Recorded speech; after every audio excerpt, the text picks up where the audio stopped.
Falando nisso, está de volta, a gente faz aquela paradinha para conferir os destaques do Band Cidade, segunda edição.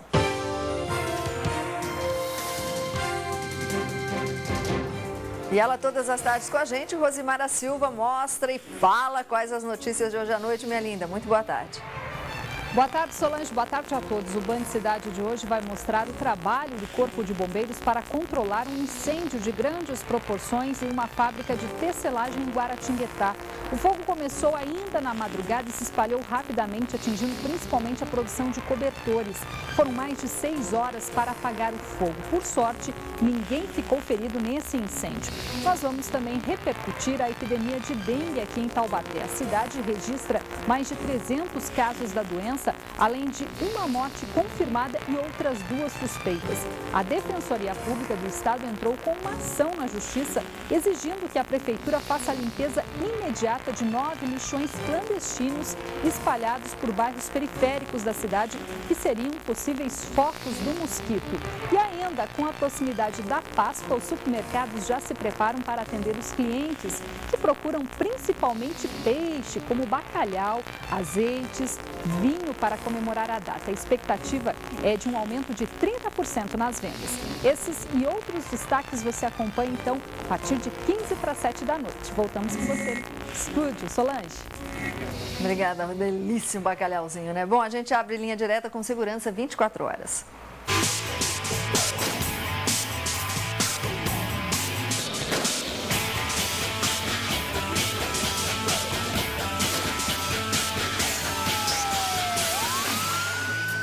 Blade, muito boa tarde. Tony, ontem noticiamos aí a morte de uma jovem de 16 anos lá numa pousada em Ubatuba. Já se sabe a causa da morte dessa menina, Tony? Muito boa tarde. Boa tarde, Solange Moraes. Já se sabe, sim. O Instituto Médico Legal, né, já definiu o laudo como sendo uma overdose realmente. Ela fez uso de cocaína, uma dose excessiva, e por conta dessa overdose, obviamente, ela teria entrado em óbito. Mas existem outros exames que estão sendo realizados também, e faz parte da investigação, mesmo que seja o óbvio, né? Mas faz parte da investigação, e a polícia tem que ter esse laudo em mãos, que é uma prova, se houve abuso sexual, né? Então, isso está sendo feito também, deve ficar pronto em 30 dias, para que esse laudo seja anexado no processo. A gente tem informação de que parece que 5 pessoas devem ser indiciadas. Essas pessoas eram as pessoas que estavam com essa menina dentro da pousada? Exatamente. 5 homens, né, devem ser indiciados sem dúvida nenhuma.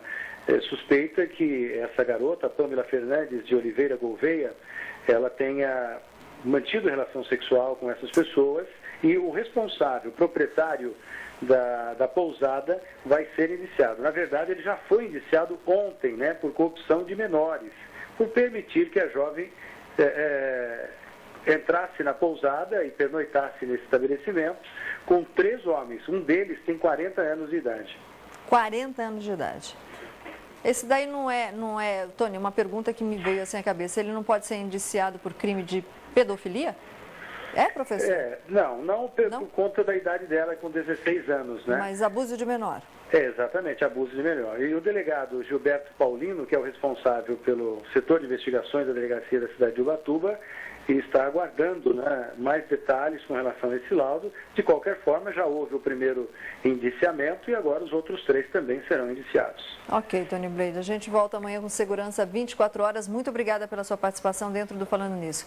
O que vai fazer uma garota de 16 anos com 5 homens, não questionando, a gente sabe da dor da família, com 5 homens dentro de uma pousada em Ubatuba, acompanhados de cocaína e álcool?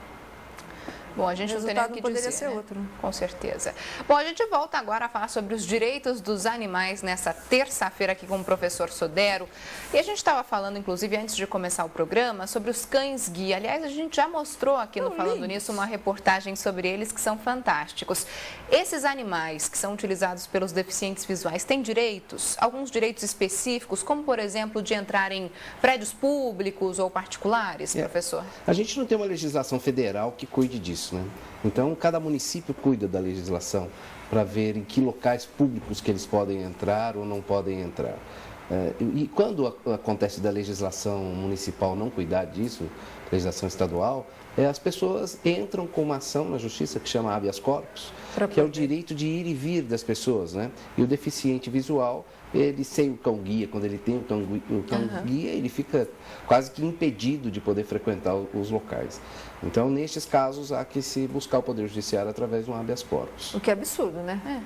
É uma coisa ridícula. Nos Estados Unidos, para você ter ideia, se um animal morre dentro de casa, tem a polícia que é PCA, a polícia vai até a casa da pessoa para saber se ele morreu de morte morrida mesmo ou se foi maltratado. Maltratado, com certeza. Nós temos uma polícia lá nos Estados Unidos que só cuida disso. Só cuida do direito dos animais. A gente devia ter também. Professor, e o direito da pessoa que compra um bichinho de estimação, achando que é um cachorro com pedigree, e quando chega, o bichinho começa a crescer e vira um gremlin, vira um troço esquisito. Essa questão é muito interessante, né? Porque quando você compra, quando você vai lá e visualiza o animal, já é uma coisa. Muita gente vende pela internet. E é bom avisar que quando a pessoa compra pela internet, ele comprou um cãozinho pequenininho, né? E daqui a pouco ele recebe um old sheepdog em casa, um baita de um animal, né? Ou um animal diferente do que aquele que estava descrito na internet, ele tem até 7 dias para devolver o animal. 7 dias? 7 dias para devolver o animal. A mesma coisa vale se esse animal, por exemplo, vier com algum tipo de doença?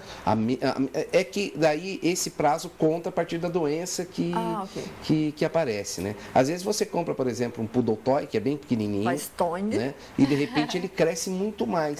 E a partir desse momento é que você passa a ter o direito ou de devolução, ou de devolução em parte, ou de troca do animal. E dessa maneira você é lesado, né? É verdade. Agora, professora, a gente teve, inclusive, há pouco tempo atrás, uma sequência de mortes de animais depois da vacinação de raiva. Nesse caso, o dono, esse proprietário do cachorrinho, do gato, enfim, ele pode ser ressarcido, deve ser ressarcido de alguma maneira? Quando eles são vacinados pela administração pública, que foi o caso aí, né? Nesse caso, a administração pública tem responsabilidade civil objetiva. Aconteceu um acidente dessa natureza, ela tem responsabilidade pelo ressarcimento. Né? Por danos morais, por danos materiais. Ou com outro animal? Pode até, mas é que a administração pública não tem outro animal para devolver, né? Agora vamos combinar, professor. Não é o objeto da atividade. A coisa funciona desse jeito mesmo ou é muito bonito preto no branco ou na prática sai do papel? Ô Solange, nós temos um problema no Brasil, né? A gente reclama muito, mas busca muito pouco. Sim. Então a gente tem que começar a buscar, a reclamar. Mas a Secretaria de Saúde não funciona. A zoonose não funciona. Vamos denunciar, vamos no Ministério Público, vamos criar o problema para quem não resolve o nosso problema. Quer dizer, a gente ia atrás, né? A gente ia atrás. A questão das rinhas que a Nath tinha tocado, a gente acha que é uma coisa que não acontece, acontece muito mais do que você possa imaginar. Aquela briga não é só de galo, não. Tem briga de cachorro também, rinha de cachorro, principalmente de pitbull. Eles deixam os animais por cerca de uma semana dentro de uma caixa, fica batendo, toc, toc, toc. Agora eu não entendo, tem pessoas para assistir isso, né? Leva criança.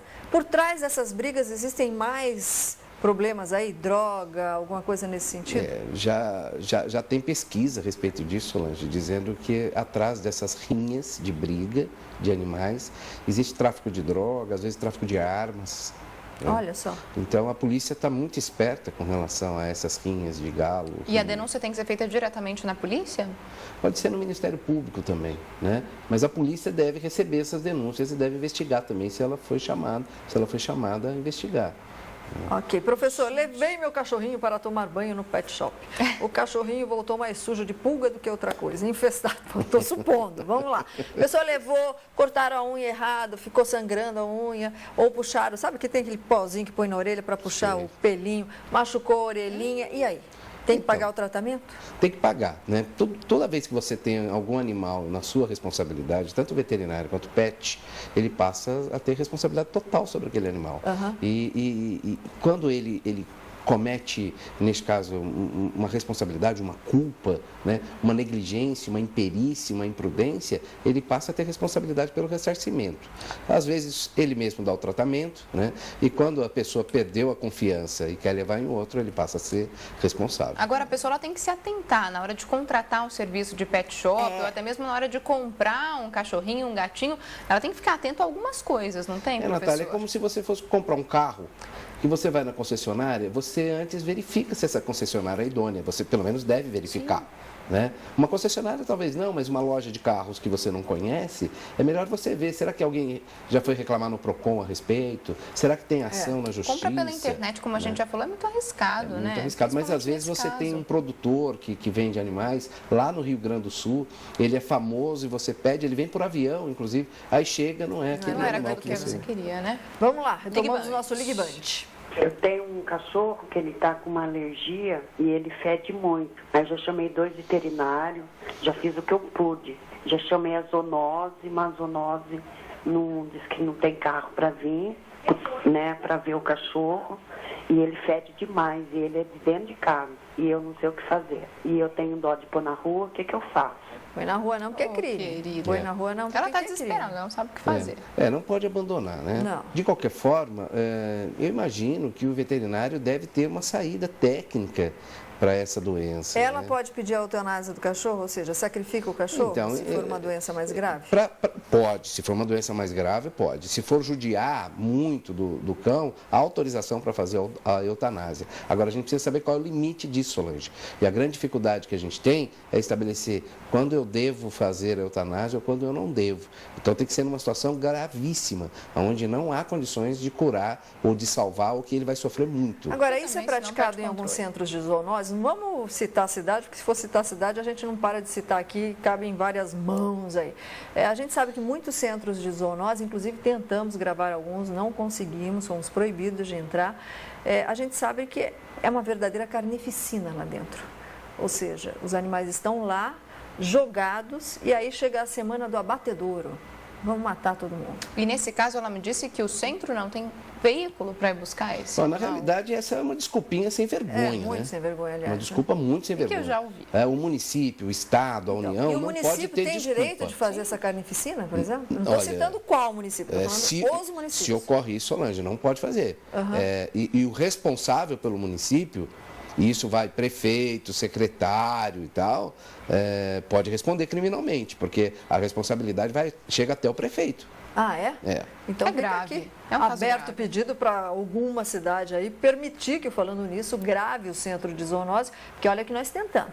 Várias cidades e aqui até da mesmo região para a fomos gente proibidos. mostrar que é diferente, né? Por que não? E a gente quer Exatamente. agradecer demais a presença do professor Sodero mais uma vez e a gente espera muitas outras. Professor, muito obrigada, viu? Obrigado. Beijo no filhão, doutor Carlos, todo mundo. Que vai estar aqui, por sinal. Vai estar aqui também. Vai estar aqui, é verdade. Exatamente. Bora, Nath. Bom, a gente vai ficando por aqui com Falando Nisso. Amanhã a gente está de volta para falar com você, pai. Seu filho não quer mais dormir sozinho, só quer dormir do seu lado. Será que isso pode ser um problema? Então não perca, tá? Até lá. Pois é, né? Até quando é bom? Sabe amanhã. Fiquem com Deus. A gente se vê. Tchau, tchau.